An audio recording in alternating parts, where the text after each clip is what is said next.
Good morning, y'all. Hey, it's Stacy. We are doing another episode of Walking in My Shoes. Internet's a little slow this morning. Hey, it's Stacy. We're doing Walking in My Shoes this morning. And this morning we are going to talk about thankfulness.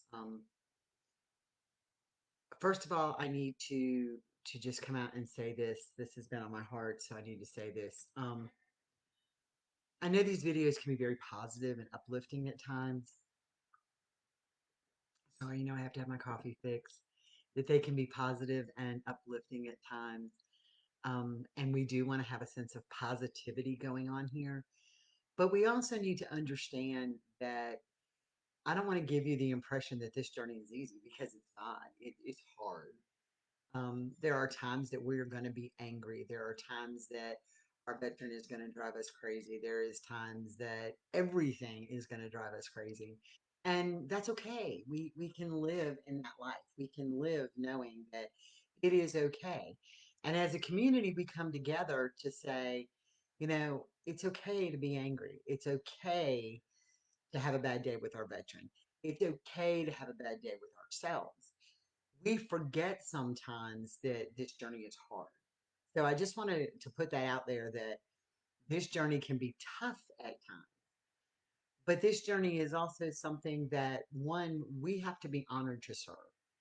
Um, for most of us, our veterans signed up for this. They chose to sign the dotted line. Um, some of the Vietnam era veterans did not. They were drafted and they didn't make that choice. They were there.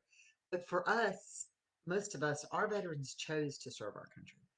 So as the partner and the person who loves my veteran more than I can even begin to tell you, it is an honor to stand beside him.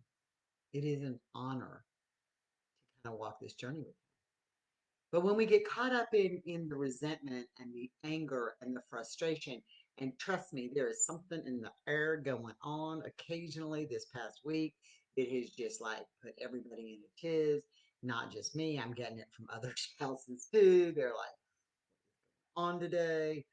It is like in the air, so we don't even know. Um, but as we go through these things, it's still an honor at the end of the day to be his person. I am blessed to be his person. So when we're caught up in negativity, when we're caught up in frustration, when we're caught up in the bad, it's hard to remember what we can be thankful for. So starting today, we are doing a whole thing on Thankful Thursdays. I just want to really put out there, take a minute out of your week, think about what you're thankful for. And it's hard because when you're in the middle of the battles that are going on and you're in the middle of all the nonsense that's going on, it's hard to be thankful for anything. You know, it's tough. And because y'all know that I, like so many other spouses and caregivers and veterans, have opened up today, and we want to share our rawness and our stuff because we're real. We're not some polished um, produced stuff. It's just us talking.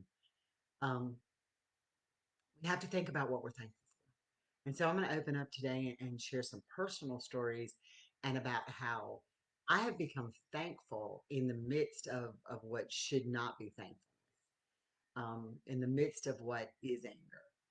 And it's taken me a long time to get to the point where I can step back and be thankful.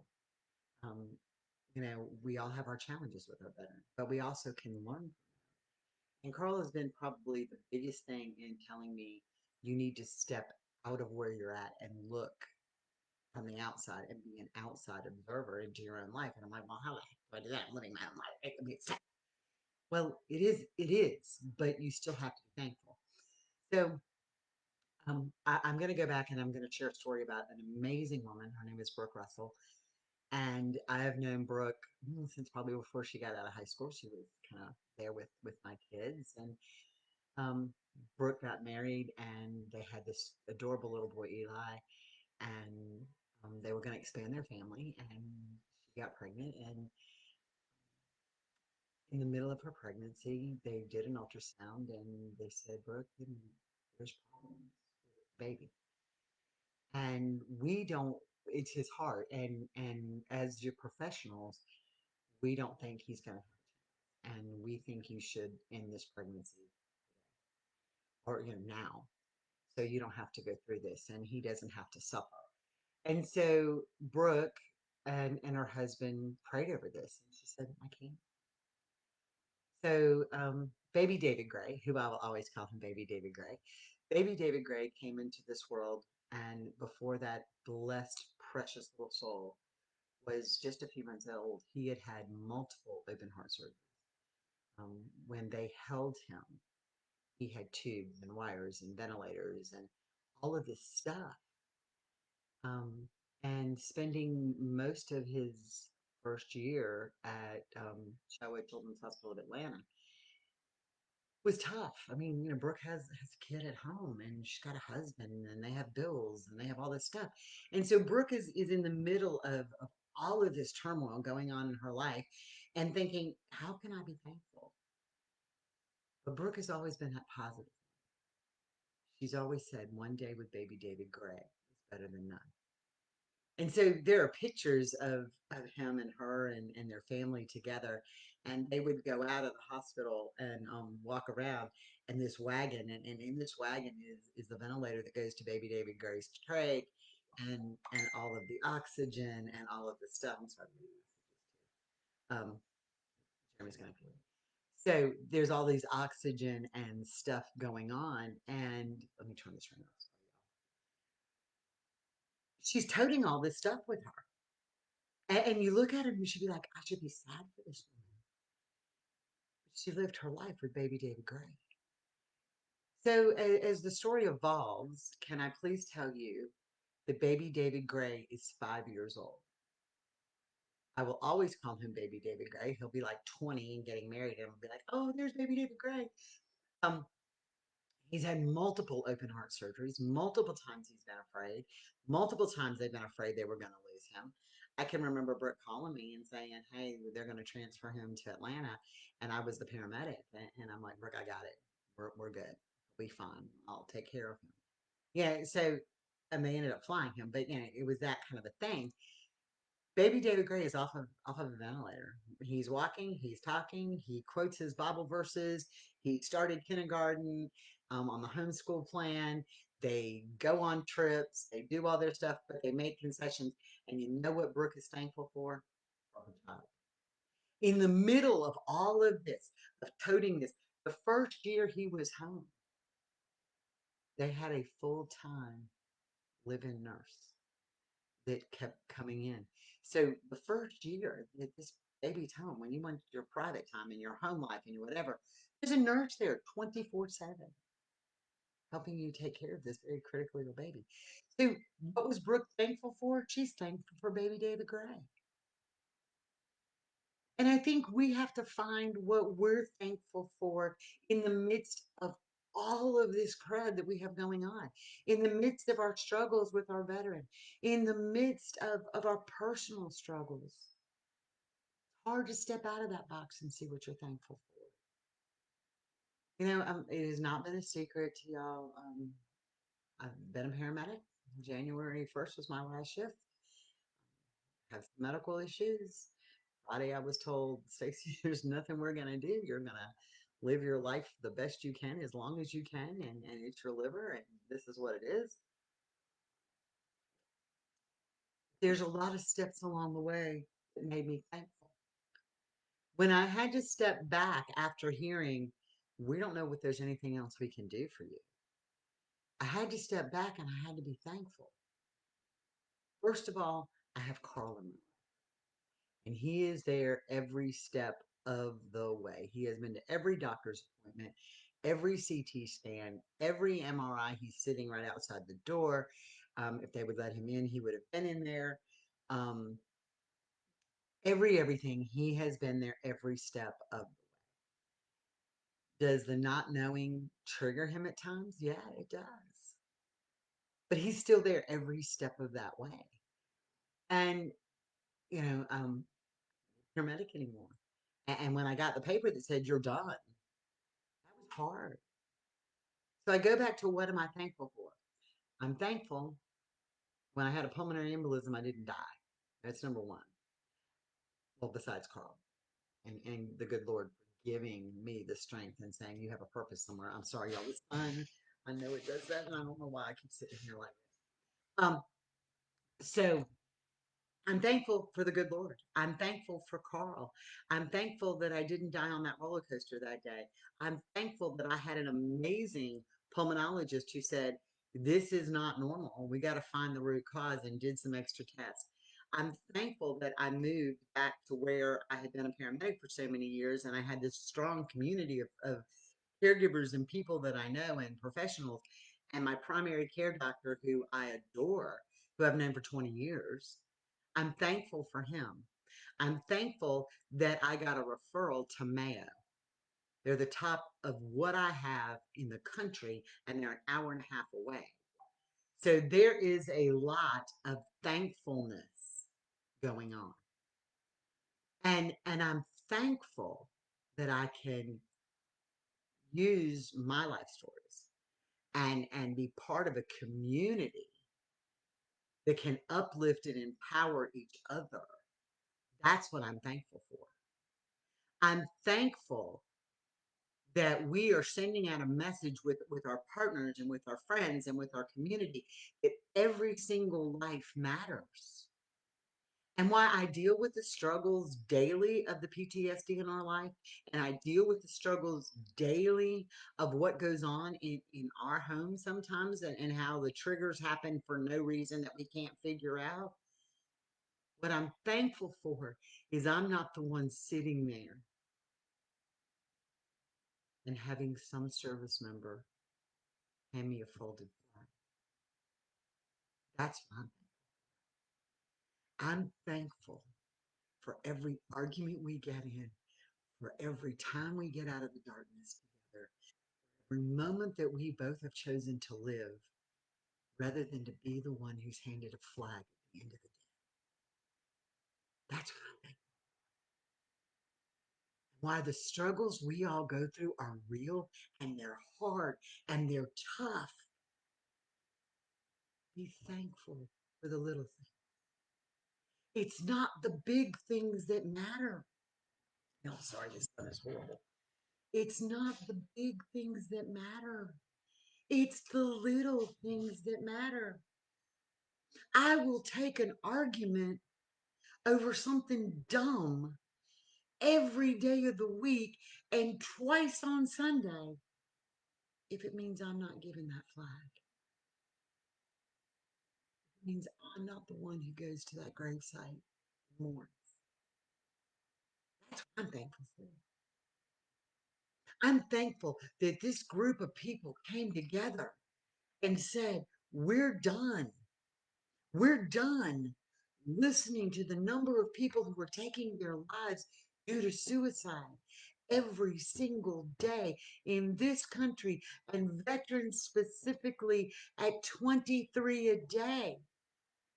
And we've all preached 22 to 9. We're going backwards here. And that's not counting the active duty service members who do it. And that's not counting their spouses. And that's not counting their family. That's where we need to be thankful for. We're thankful that we've come together to tell people that your life matters. I'm thankful for the friends I have made along this journey. People I never knew that I could be so thankful for. It's amazing. It's amazing to be thankful that I am not alone. It is amazing to know that I can be thankful for that. And I know it's tough. And I know it's hard. And I know that this journey is never easy. And I know I'm sounding here like I'm preaching you, and I don't mean to be. I'm just so passionate about what we do here and what everybody who's coming together is doing here. There are so many people to be thankful for. There are so many events to be thankful for. I'm thankful I've got a roof over my head. I'm thankful that I have dinner. I'm thankful that I have friends that uplift me and empower me every day. And after getting this diagnosis, it says, hey, you can't work again. My mom lives almost 600 miles away. In the last 5 years, I have probably seen my mother, been to my mother's house. In the not counting this year, in the last 5 years, probably 4 times. Since this happened, since COVID happened, since I couldn't work happened, I have been to my mother 7 times, most of the time for a week. That's a thankfulness. That's the stuff to be happy about. That's the good stuff in life. After my divorce, my youngest son, who I was incredibly close to, was angry. Angry. Um, we didn't talk for a long time, and when we did, it was ugly. It was really ugly. And I just prayed about it, and we worked through some things. And he made changes in his life, and I made changes in my life. And as a result, I couldn't fix my youngest son. I couldn't make him want to love me again. I couldn't make him unangry. He became that way. That baby calls me 2 and 3 times a day, every day. He's into stories, he's still my baby, but he calls me 2 or 3 times a day, every day. And we share our lives again. I'm thankful for that. I'm thankful for the blessings I have in my life. And that's where we need to be. Are we having a bad day? Yep, we can. Do we have something come across that we never thought we'd have in our life? Yeah, we do. We get blindsided a lot.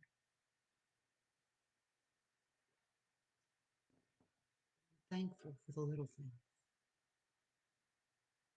Thankful for the big things. Have to take a step out of the anger and the frustration and concentrate on what you're thankful for because it's there. You just have to look for it because we get overwhelmed with the bad stuff. We get overwhelmed with our day-to-day stuff. We get overwhelmed in all of the horrible stuff at times. We go through that, and it's okay. It happens. It's life. It's real. And I'm thankful for the little stuff. Thankful one night sitting at a table outside of my mom's on the porch. It was very late, and everybody had kind of gone to bed except for my mom, who stays up all night when she was in the house watching TV. But me and Jeremy and Carl were sitting outside just having a conversation. And I remember this day, and I will probably always remember this day, but this night, but mom was trying to cram stuff in her freezer because at the time they couldn't get food where she lived. And so every time we came up, I'd bring her food. And so her freezer now was overflowing. And she didn't have room. And so I was like, oh, mom, I'll take care of it. I'll eat this ice cream thing. And so I walked outside and I had an ice cream thing in my hand. And Carl and Jeremy were like, well, I said, oh, I had to make room for mom. I had to help her out. And they're like, oh, well, we're going to help her out too. So I went and got some more. But as we're sitting there that night, that's when the story started.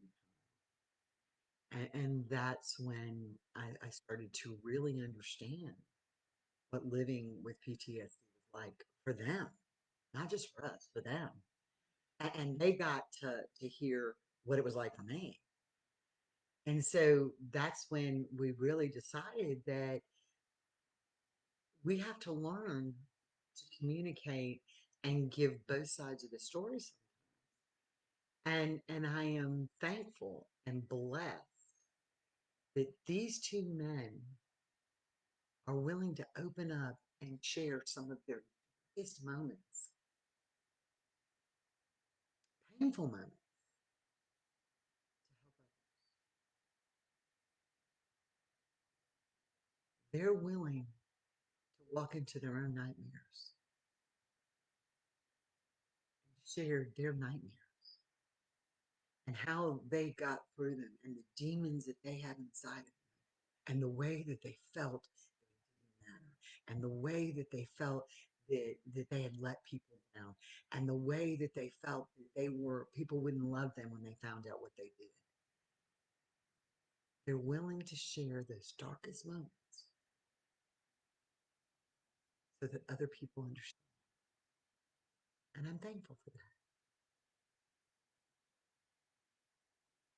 I'm thankful that Jeremy opened up to me that night because he made my life better. I'm thankful that Carl opens up to me little bits at a time because he makes my life better. And the thing that I had to understand was that he didn't want to tell me. Not because he didn't want me to understand everything that's going on in his life, because it was tough for him.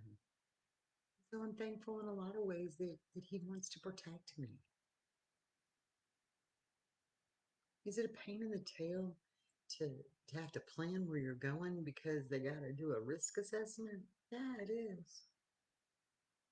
But I will tell you this.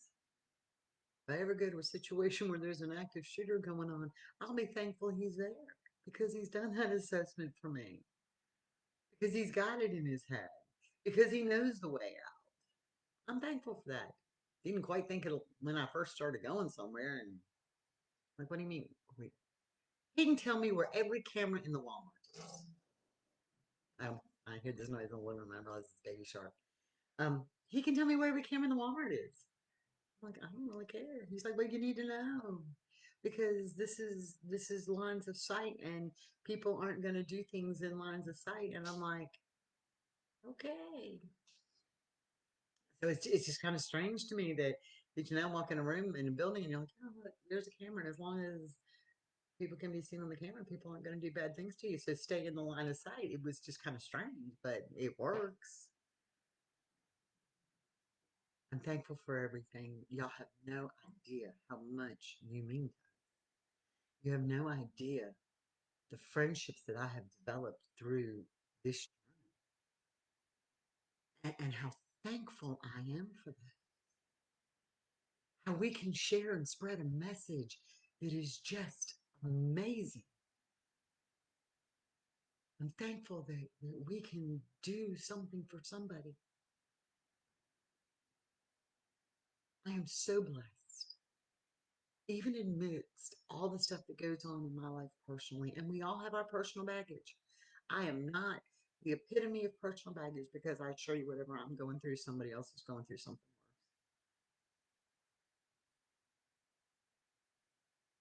worse. I am thankful for so much. I am thankful that I have learned more from a 5-year-old little boy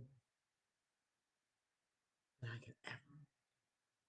And I am thankful for his mother, Brooke, for hearing his story so we can all be thankful. You just don't know till you step out of your box and take a minute to think about what we're truly thankful.